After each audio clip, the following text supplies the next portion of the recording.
مومنو اللہ سے ڈرو جیسا کہ اس سے ڈرنے کا حق ہے، اور مرنا تو مسلمان ہی مرنا، اور سب مل کر اللہ کی ہدایت کی رسی کو مضبوط پکڑے رہنا اور فرقے فرقے نہ ہو جانا، اور اپنے اوپر اللہ کی اس مہربانی کو یاد رکھنا جب تم ایک دوسرے کے دشمن تھے تو اس نے تمہارے دلوں میں الفت ڈال دی اور تم اس کی مہربانی سے بھائی بھائی ہو گئے،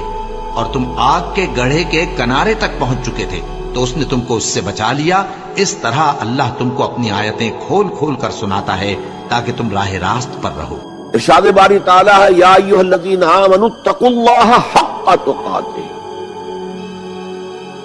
ولا تموتن الا وانتم مسلمون۔ اے ایمان والو، اے ایمان کے دعوے دارو، اے ایمان کا اعلان کرنے والو، اللہ کا تقوی اختیار کرو جتنا کہ اس کے تقوی کا حق ہے، اور دیکھنا موت نہ آنے پائے مگر فرما برداری کی حالت میں۔ یہ آیت میرے نزدیک قرآن حکیم میں انفرادی تدین، تقوی، دینداری